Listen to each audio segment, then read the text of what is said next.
하나님의 귀한 은혜가 사랑하는 모든 성도들 가운데 함께 하시기를 주님의 이름으로 간절히 축원을 드립니다.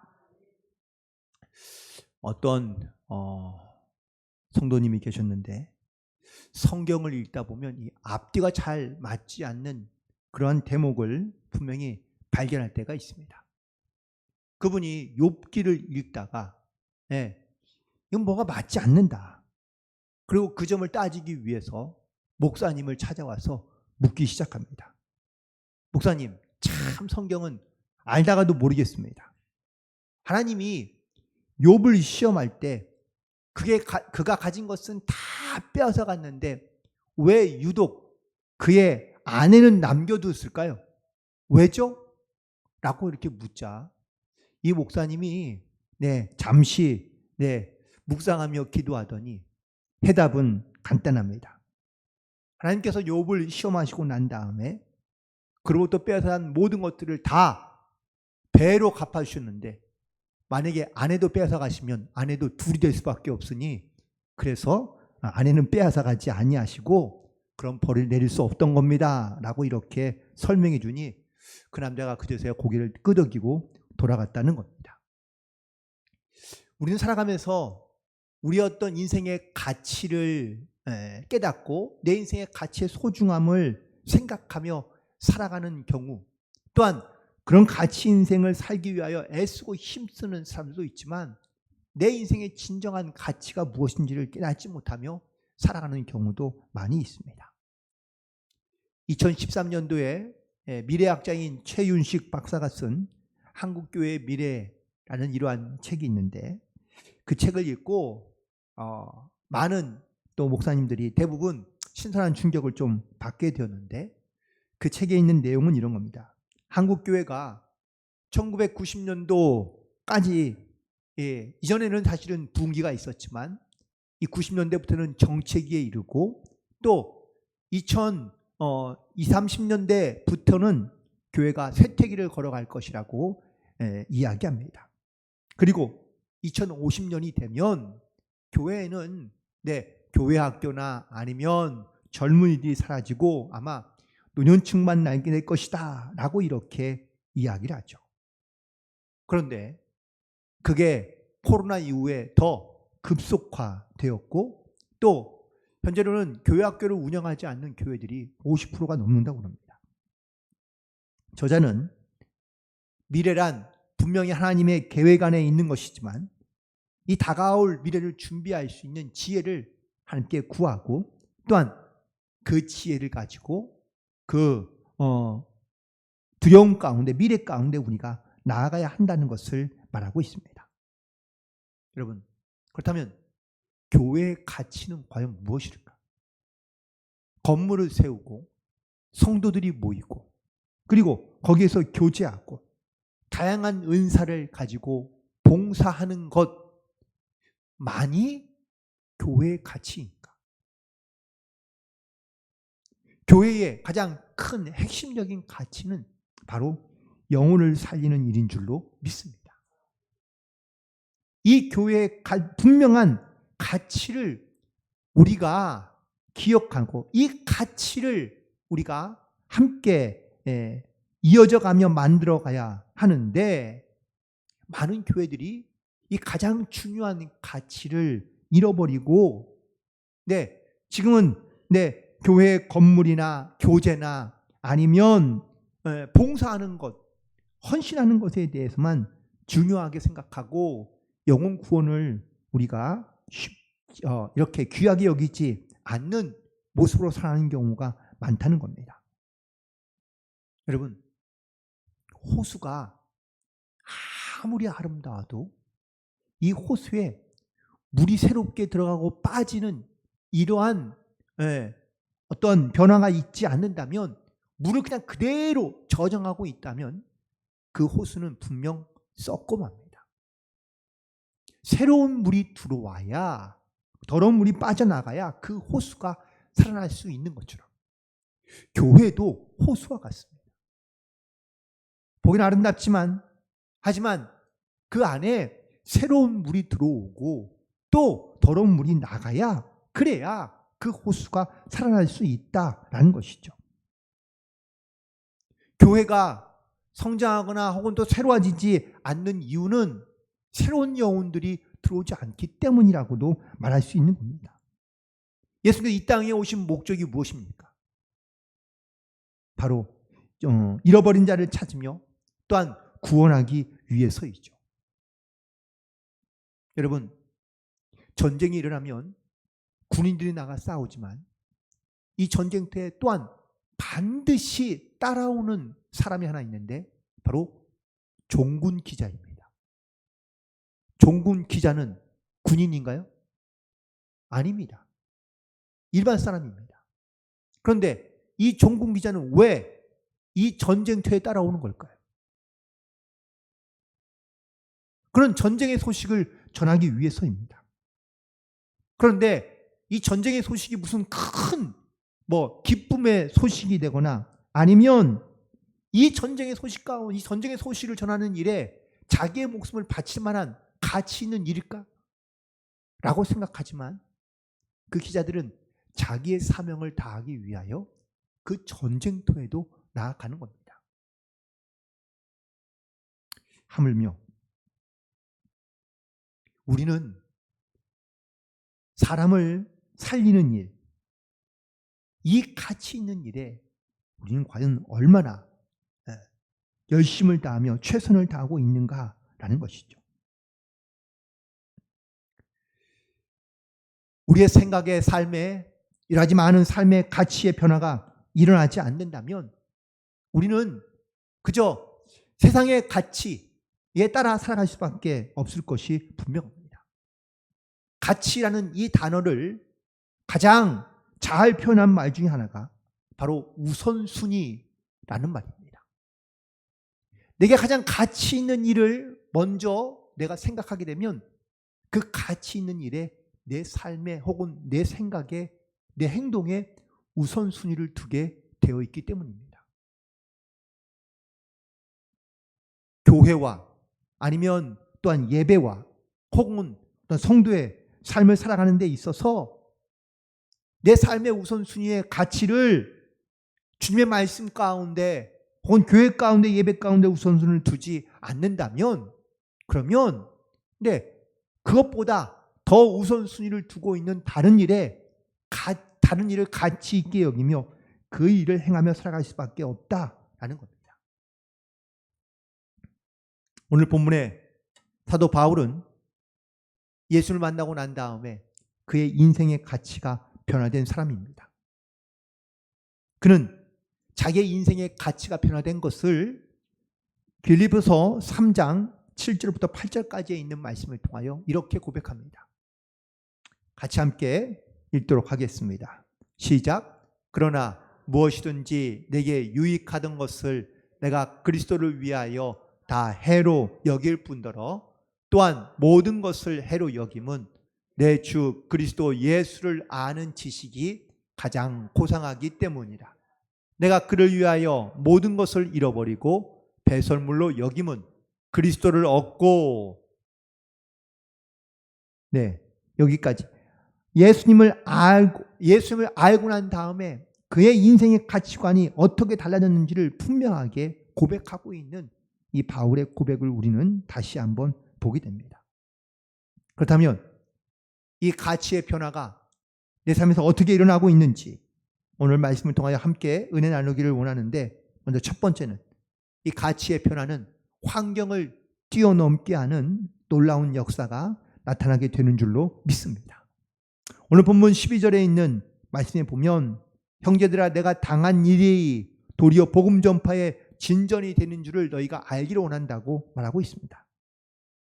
여기서 말하는 지금 바울이 당한 일은 바로 감옥에 갇혀 있는 일입니다. 왜 감옥에 갇혀 있습니까? 복음을 전하다가 감옥에 갇혀 있는 겁니다. 그리고 이 감옥에 갇혀 있다라는 이 말은 언제 어떻게 죽을지 알 수 없다라는 겁니다. 바울이 자기의 인생을 자기의 생각대로 자기의 계획대로 살고 있습니까? 여러분, 감옥 가는 것을 인생의 목적으로 가치를 두고 살아가는 사람이 있나요? 없습니다. 원래 바울은 스페인까지, 서바나까지 가서 복음을 전하는 것을 간절히 원했죠. 그런데 그는 그곳까지는 가지 못하고 로마의 감옥에 갇혀 있는 신세입니다. 감옥 속에 갇혀 있을 때 누가 그를 찾아오는 사람도, 위로하는 사람도, 변호하는 사람도 아무도 없습니다. 그러나 바울은 내가 지금 이 당한 일이 오히려 복음 전파의 진전이 되었다고 말하고 있습니다. 진전이 뭡니까? 앞으로 더 나아가게 되었다라는 겁니다. 오히려 그가 감옥에 갇힌 것이 복음 전파에 더 좋은 일이 되었다고 그가 밖에 있는 빌립보 교인들에게 말하고 있는 겁니다. 지금 바울은 감옥에 갇혀 있는데요. 이 감옥에 갇혀 있으면서도 그는 복음 전하는 것을 멈추지 않고 있는 것을 알 수 있습니다. 13절에 있는 말씀에 보니까 나의 매임이 그리스도 안에서 모든 시위대 안과 그 밖의 모든 사람에게 나타냈다고 말해주고 있죠. 여기서 말하는 시위대는 로마의 시위대를 말하고 있는 겁니다. 감옥에 갇혀 있을 때 바울이 만날 수 있는 유일한 사람들은 바로 로마의 시위대를 뿌립니다.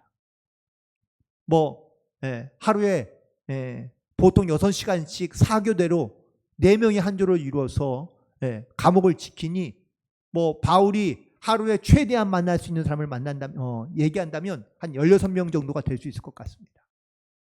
그런데 그가 감옥에 갇혀 있으면서 이 사람들에게 끊임없이 복음을 전하는 겁니다. 아마 시위대에 있는 로마의 군인들도 이 바울을 조금 이상하게 여겼을 겁니다. 보통 감옥에 갇히면 어떻게 되죠? 자기의 인생을 원망하고 한탄하고 불평하고 그리고 두려워하고 죽음에 사로잡혀 이렇게 어두운 그러한 그림자를 드리우며 살아갈 수밖에 없지만 이 바울은 감옥에 갇혀 있어도 기쁩니다. 감사합니다. 그가 오히려 자기가 이게 갇힌 것으로 인하여 복음이 더 전파되고 있는 것에 그는 더 기뻐하고 있는 것을 보게 됩니다. 이 모습을 보니 아마 그 로마의 시위대들도 이 바울이 갖고 있는 이 모습과 또한 그런 행동들이 그게 매우 새로운 모습으로 다가왔을 것이 분명합니다. 바울이 로마에 복음을 전할 당시 이 로마의 기독교 인구는 1%가 되지 않습니다. 그런데 200년 후 313년에 기독교가 로마의 국교로 선포됩니다. 여러분, 이런 일이 과연 가능한 일일까? 그러면 어떻게 이런 일이 가능했을까? 라는 것을 한마디로 우리가 정리해 본다면 그것은 예수를 알고 난 다음에 예수를 믿는 사람들의 인생의 가치관이 달라졌다는 공통점을 찾을 수 있기 때문입니다. 예수를 믿고 난 다음에 내 인생의 가치관이 달라진 것이 이것이 바로 그 로마를 기독교로 이렇게 바꿀 수 있는 놀라운 그런 변화로 이끌어내게 되었다라는 것을 말하고 있는 것이죠. 바울이 다메섹에서 예수님을 만나고 난 다음에 그가 깨닫게 된 것, 그가 예수를 만나고 난 다음에 그 인생이 달라지게 된 것, 그로 말미암아 바울은 인간의 야망을 쫓던 사람으로부터 하나님의 복음을 전하는 자로 달라진 그런 가치의 변화를 통하여 인생의 방향과 목적이 달라진 삶을 살게 된 줄로 믿습니다. 혹시 이 자리에 앉아계신 여러분 가운데 어떤 환경이나 아니면 관계의 어려움으로 인하여 여러분 혹시 힘들어하고 어려운 분이 계십니까? 혹은 어떠한 경제적인 아니면 또는 어떤 다른 문제로 말미암아 절망 가운데 있는 분들이 계신다면 오늘 우리 예수님을 만나고 또한 예수님을 통하여 내 인생의 가치가 변화되어 정말 하나님의 내 편에서 나와 함께 하신다는 이 믿음의 고백을 가지고 우리의 삶에 놀라운 영적인 변화, 삶의 변화들이 일어나게 되기를 간절히 소망합니다. 하지만 그럼에도 불구하고 내가 예수를 믿음에도 불구하고 또한 예수를 따름에도 불구하고 여전히 내 인생의 삶의 환경의 변화가 나타나지 않으며 혹은 때로는 극복되지 않고 있다면 아직도 여전히 나는 세상의 가치관과 하나님의 가치관 속에서 여전히 나는 갈등하고 있는 것이다 라고 말할 수 있는 것이겠죠. 사도 바울에게 아니 누구에게나 이 감옥은 수치의 장소이고 혹은 멸시의 장소인 것이 분명합니다. 그러나 사도 바울은 오늘 이 감옥에서도 기뻐하고 있습니다. 그것은 이 가치를 갖고 복음의 가치 또한 예수의 가치를 깨닫게 된 사람은 반드시 환경을 뛰어넘는 그러한 믿음의 사람으로 이 땅 가운데 살아가게 하게 하는 줄로 믿습니다. 우리가 알고 있는 세상의 가치는 누가 더 좋은 것, 또 누가 더 많은 것을 갖고 있느냐, 누리고 있느냐에 따라서 그 사람에 대한 평가와 가치가 달라지는 것을 볼 수 있습니다. TV를 보면 좋아 보이는 광고들이 엄청나게 많이 나옵니다. 여러분들 홈쇼핑 보시나요? 안 보시는 분도 있겠지만 보시는 분도 있겠죠. 보시면 어떠세요? 사고 싶습니다. 저거 필요한 건데 사고 싶다라는 마음이 분명 듭니다. 더 좋은 것, 더 나은 것, 새로운 것을 보면 사면 행복해질 수 있다고 우리에게 이야기합니다. 그래서 멀쩡하게 있는 것도 새롭게 바꿉니다. 그러면 내 마음이 더 행복해지고 즐거워지느냐? 잠깐은 좋아지고 즐거워집니다. 그러나 그것이 그렇게 오래가지 않는다라는 겁니다. 솔직하게 말해 교회의 광고에는 1도 관심이 없지만 TV의 광고에는 우리가 아주 관심을 많이 갖고 있지 않습니까? 그런 광고들을 볼 때마다 우리는 충동을 느낍니다. 내가 정말 영적인 가치를 귀하게 여기며 그리고 그 영적인 가치 가운데 이 환경을 뛰어넘는 믿음을 가지고 내가 살고 있는지, 그렇다면 내가 정말 이 세상에서 어떠한 믿음의 가치들을 가지고 살아가야 될지를 다시 한번 결단하고 그리고 여러분의 모든 환경과 문제 속에서 그 환경을 뛰어넘는 믿음을 가지고 승리하며 함께 영광을 돌리는 복된 성도들이 되기를 주님의 이름으로 간절히 축원을 드립니다. 두 번째, 이 가치의 변화가 새로운 인간관계를 만들어간다라는 사실입니다. 오늘 본문에 있는 말씀에 14절부터 있는 말씀에 보면 형제 중 다수가 나의 매임으로 말미암아 주 안에서 신뢰함으로 겁없이 하나님의 말씀을 더욱 담대하게 전하게 되었다고 말하고 있습니다. 그러나 이런 이들만 있는 것이 아니라 17절에 있는 말씀에 보면 그들은 나의 매임에 괴로움을 더하게 할 줄로 생각하여 순수하지 못하게 다툼으로 그리스도를 전파하는 사람도 있던 것을 보게 됩니다. 요약하면 이런 겁니다.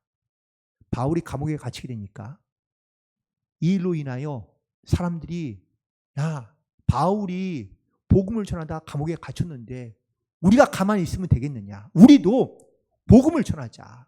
그래서 정말 좋은 마음을 가지고 이 바울의 사역 가운데 복음 전하는 일에 가치의 변화를 느끼고 그리고 복음 전하는 일에 함께하는 사람들이 생기게 되었다라고 말하고 있습니다. 하지만 더불어 바울이 감옥에 갇히게 되자 거봐라, 바울이 뭔가 죄를 지었기 때문에 갇힌 것 아니냐. 그러니 그는 좋은 사도가 아니고 혹은 또 인정받는 사도가 아니며 혹은 또 그가 잘못된 것이다 라고 이렇게 다툼과 투기와 분쟁으로 이 바울의 사역을 방해하는 사람들이 있었다라는 겁니다. 그러나 사도 바울은 오늘 본문을 통해서 말하기를 자기를 미워하거나 자기를 시기하거나 자기를 원망하는 그런 사람들을 탓하는 것이 아니라 착한 일로 선한 일로 복음을 전하든 아니면 다툼으로 복음을 전하든 다 그리스도를 전하는 일이라면 나는 모든 것이 다 기쁘다 혹은 나는 그것으로 기뻐할 수 있다라고 이렇게 말하고 있는 것이죠. 여러분, 내 인생에 영적인 하나님에 대한 믿음의 가치관이 생기고 나면 사람들의 관계에서도 대하는 자세가 달라지는 것을 볼 수 있습니다. 바울이 처음에 사울이었을 때 그가 다메섹으로 간 이유는 뭐였죠? 예수 믿는 사람들을 붙잡기 위해서였습니다. 바울이 그 그리스도인들을 붙잡아서 감옥에 넘기면 바울에게 뭐가 유익이죠? 근데 자기의 원하는 야망과 목표를 이룰 수 있기 때문에 사람들을 이용해서 자기의 목표나 자기의 야망을 이루려 했던 겁니다. 그런데 이 바울이 예수님을 만나고 난 다음에 사람과에 대한 관계의 가치관이 달라지게 됩니다. 내가 저 사람을 이용해서 내가 잘 되고 내가 저 사람을 이용해서 내가 성공하는 것이 아니라 저 사람이 정말 하나님을 알고 하나님을 믿는 사람으로 변화되기를 원하고 그에게 복음을 전할 수만 있다면 자기가 무시를 당하거나 고난 가운데 있거나 궁핍 가운데 있어도 그는 아무렇지 않게 여긴다라고 고백하고 있는 겁니다. 심지어 자기를 비난하며 비판하는 사람이 있을지라도 그가 복음을 전하는 일을 한다면 나를 비난하고 나에게 고난을 준다 할지라도 나를 통해서 내 복음이 증거될 수만 있다면 그는 아무렇지 않게 오히려 기뻐하고 있다라고 말하고 있습니다. 그래서 이 가치의 변화는 바로 이 기쁨을 예수님이 주시는 이 기쁨을 누릴 수 있는 그런 성도들의 자세인 것을 말하고 있는 겁니다. 바울은 사람이 나에게 어떻게 대하느냐라는 것이 중요한 것이 아니라 가장 중요한 것은 예수의 복음이 증거되느냐 증거되지 않느냐라는 것이 그의 가장 중요한 관심사였다는 것을 말씀하고 있습니다. 그는 감옥에 갇혀 있습니다. 오해를 받을 수도 있습니다. 멸시를 받을 수도 있습니다. 하지만 이로 인해 복음이 전해지기만 한다면 그는 이 모든 것을 다 인내하며 감사하고 기뻐한다라고 말하고 있는 겁니다. 앞서 12절에서도 얘기했죠. 내가 당한 일이 도리어 복음 전파의 진전이 되었다는 것. 그는 이 일로 인하여 기뻐하고 있는 겁니다. 바울이 복음을 전하는 것 때문에 얼마나 많은 고난을 당했는지 본인 스스로도 이 고난당한 일에 대하여 증거하고 있는데 고린도후서 11장 23절로 25절에 있는 말씀에 보면 그들이 그리스도의 일꾼이냐 정신없는 말을 하거니와 나는 더욱 그러하도다. 내가 수고를 넘치도록 하고 옥에 갇히기도 더 많이 하고 매도 수없이 맞고 여러 번 죽을 뻔하였으니 유대인에게 40에서 하나 감한 매를 5번 맞았으며 3번 퇴장으로 맞고 1번 돌로 맞고 3번 파선하고 1주야를 깊은 바다에서 지냈으며 라고 고백하고 있습니다. 바울이 복음 전하는 일 때문에 당한 그 고난에 대하여 이야기하고 있는 것은 자랑하기 위함이 아닙니다. 그가 복음을 위해 많은 수많은 죽음의 위험과 고난을 당한 것이지만 하지만 복음을 전하기 위해서라면 또한 복음이 증거되게 하기 위해서라면 그는 어떠한 고난도 그는 인내하며 혹은 또 그 상황에서도 그는 기뻐할 수 있다라는 것을 말하고 있는 것이죠. 이 말을 하고 있는 가장 중요한 이유는 뭡니까? 그건 내가 바로 내 인생의 삶의 가치가 달라지게 되었다라는 것을 말하기 위해서입니다. 자기가 예전에 어떤 사람이었는지 많은 사람들이 알고 있습니다. 자기는 예수 믿는 사람을 핍박하던 사람이었고 그들을 붙잡아 감옥에 가두는 사람이었지만 예수를 만나고 난 다음에 내 인생의 가치관이 완전히 달라지게 되었다라는 것을 증거하기 위하여 말하고 있는 것입니다.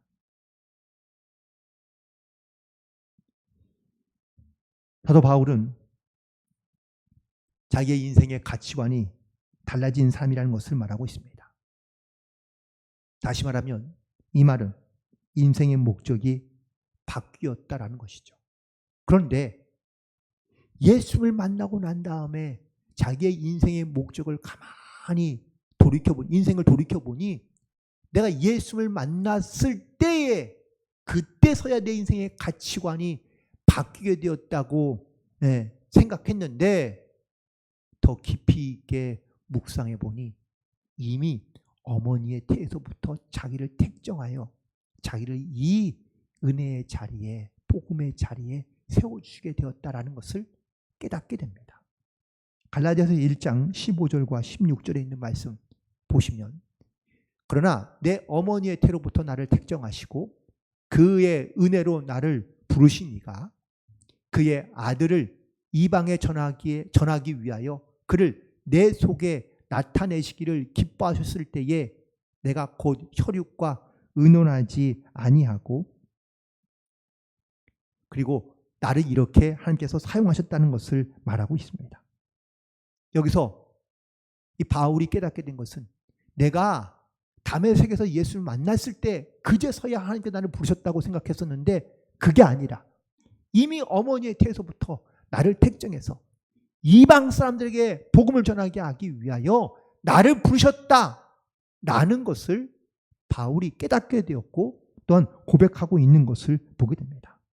여러분, 인생의 가치관이 변하게 되면 내 인생이 지금에 있는 나의 시점 혹은 예수를 만난 그 시점으로만 내가 돌아가는 것이 아니라 처음 나를 이 땅 가운데 보내신 하나님의 뜻, 하나님의 목적이 무엇인지를 깨닫게 되고 내 인생의 바른 목적과 방향을 향하여 그가 나아갈 수 있게 되었다라고 고백하고 있는 겁니다. 그러니 바울은 자기가 사나 죽으나 주를 위해 산다고 고백할 수밖에 없던 겁니다. 또한 동시에 이 가치가 변화된 사람은 하나님의 나라를 위하여 심고 뿌리는 자가 된다라는 사실이죠. 갈라디아서 6장 8절부터 9절까지에 있는 말씀, 이 말씀 우리 같이 함께 읽도록 하겠습니다. 시작. 자기의 육체를 위하여 심는 자는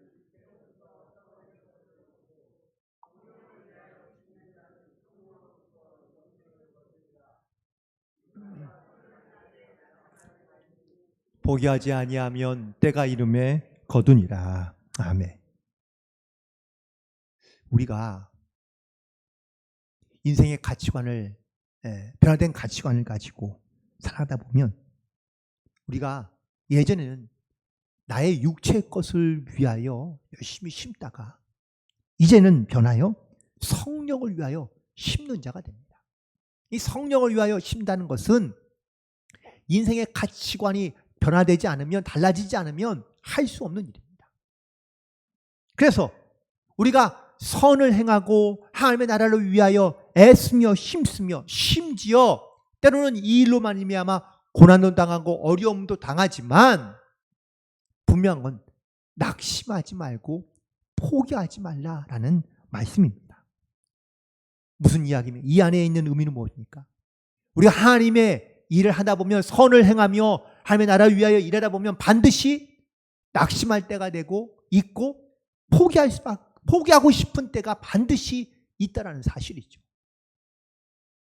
그러나 이때에도 낙심하지 말고 포기하지 말라라는 겁니다. 여러분, 우리의 인생이 먹고 마시는 일에만 염려와 근심으로 가득 차 있으면 그 이상의 것을 생각하기 어렵습니다. 하지만 먹고 마시는 문제를 염려하지 않고 거기 그 근심으로부터 떠나 있게 되고 멀어지게 되면 우린 또 다른 영적인 가치관 혹은 또 다른 것들을 우리가 생각하게 되는데, 그것이 바로 자기의 육체를 위하여 더욱더 육체의 어떤 즐거움을 즐기는 것으로 찾게 되면 결국은 그 인생은 멸망할 수밖에 없게 된다, 썩을 것을 거두게 된다라고 말하고 있습니다. 하지만 복음을 위해 심는다면 영원한 것을 우리 가운데 얻게 될 것이라고 우리에게 말씀하고 있는 것이죠. 우리는 살아가면서 내 인생에 가장 가치 있는 것이 무엇인지를 우리가 생각하게 되고 또한 여기에 대하여 고민하게 됩니다. 그러나 세상에 있는 가치를 가지고 우리의 영적인 가치를 논하게 된다면 결코 영적인 가치가 세상 것에 비하여 더 훌륭하거나 아름답다고 느껴지기는 쉽지 않습니다. 왜? 현실적으로 이 세상적인 가치 있는 것들이 우리의 삶을 짓누를 때가 많기 때문입니다. 그러므로 우리는 어떠한 방도로든 또 어떠한 이유로든 정말 하나님의 복음이 전파되게 하기 위한 이 영적인 가치관의 소망을 두고 우리가 이 땅 가운데 살아가는 귀한 믿음의 결단을 가지고 살아가는 성도들이 되기를 간절히 소망합니다. 유진 피터슨이라는 목사님과 신학자가 있는데 그는 교회의 가치에 대하여 짤막하게 한 줄로 이렇게 표현했는데요. 교회는 관광객을 태우고 놀러 다니는 유람선이 아니다. 교회는 사람을 낚는 어선이고 죽어가는 영혼을 구원하는 구원선이다 라고 이렇게 정의합니다. 교회가 존재하는 이유, 성도가 존재하는 이유는 바로 하나님을 예배하며 또한 특별히 이 땅 가운데 죽어가고 있는 영혼들을 살리기 위한 하나님의 영혼 구원의 사역을 위하여 우리가 부름받고 또한 이 땅 가운데 사명을 가지고 살아가고 있는 줄로 믿습니다. 내가 예수님을 알고 믿고 난 다음에 내 삶의 가치관이 변화되었다면 여러분 그 변화된 삶의 가치관을 가지고 이 땅 가운데 우리가 살아가고 있다면 내가 무엇으로 인하여 기뻐하며 즐거워하고 있는지 또한 이 감격과 감동 가운데 내가 살고 있는지 어떤 환경 속에서 내가 복음을 전하는 일에 내가 사명을 다하고 최선을 다하고 있는지 이 영적인 가치를 내가 실현하기 위한 내 믿음의 결단은 과연 무엇인지를 다시 한번 돌이켜보고 주님을 만난 이 변화된 인생을 살고 있는 사랑하는 성도들이 영적인 분명한 가치관을 가지고 이 땅 가운데 담대하게 살아갈 수 있게 되기를 간절히 소망하며 어떤 상황에서도 복음 전하는 일에 최우선을 가지고 또한 이 가치를 소중하게 여기며 증거함으로 살아갈 수 있는 믿음의 성도들이 되기를 주님의 이름으로 간절히 축원을 드립니다. 기도하시겠습니다.